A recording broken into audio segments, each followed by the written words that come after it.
Ինչ եք կարծում, ես ինչպիսի ղեկավար է պետք, որ կարողանանք խաղաղ ապրել։ Միայն Սամվել Կարապետյան։ Վերջ։ Եթե քո պապան թույլ է, դու չես կարող ուժեղ լինես։ Վերջ։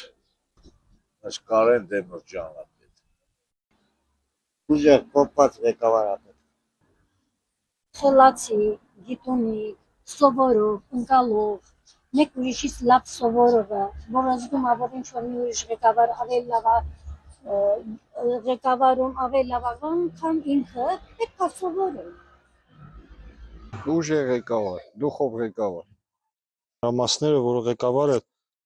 իմաստուն պիտի լինի, որ կարողանա ամեն դժվար պայմաններում բոլոր հարցերը լուծի, թե ժողովրդի սոցիալ վիճակը, թե անվտանգությունը երկրի։ Այնպես ղեկավարն է, որ կարողանա այս երիտասարդների մանին աջակցի, ուսման մեջ, գործի տեղ, որ չփախե մեր Հայաստանից գնամ ուրիշտեղ, մեր կնախել ժողովուրդը։ Մեզ պետք է ուժեղ ղեկավար։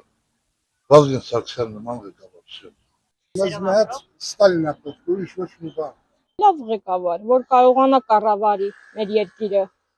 Այո, մեզ պետք է մի հատ այնպես հզոր, որ կարողանա եւ պոլիտիկորեն եւ ամեն ինչով պահպանի մեր երկիրը, մեր սահմանները։ Մենք աշխատող ժողովուրդ ենք, ու մենք կարող ենք աշխատենք ու մեր հացի վաստակը մենք ստեղծենք, բայց մեզ պետք է ոնց որ տան ղեկավարը պետք է լինի իր դիրքում, հզոր ու պահպանի, ինձ համար է դա, պահպանի մեր սահմանները, մեր հողի այն մի սանտիմն էլ չտա ուրիշի։ Ուժեղ ղեկավար է պետք։ Մանրամասնեք։ Որ պատերազմ չլինի, խաղաղություն, երջանություն լինի, աշխատավարձի բարձրացում ունի, թոշակի բարձրացում ունի, պետք է ղեկավարը։ Շատ ուժեղ, որ բոլորը վախենան իրանից, որ բոլոր աշխարհը իրան ճանաչի, որպես ինքը շատ ուժեղ մարդ է, անձնավորություն է։ Ես բարձ չգիտեմ դա։ Միխայելոկ մարդը պետք որ ղեկավար է, այդքան մի բան։ Պետք է լինի կամային, պետք է լինի խելոք, գիտակից, տրամաբանող,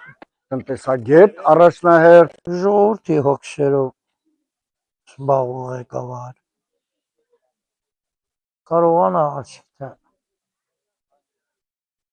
այդ միջազգային բիներում լեզու գտնե բենան հետի, չգիտեմ, հետի ղեկավարը։ Լավ ղեկավար, թուրքերը չգան այստեղ։ Ուժեղ կամ գիտեր մարդապետ, մեկ էլ վերացածը, հոգատար ժողովրդի համար։ Երկրի համար ավելի շուտ, ժողովուրդը երկիրն է, էլի, երկիր ժողովուրդ դա նույն հասկացողությունն է։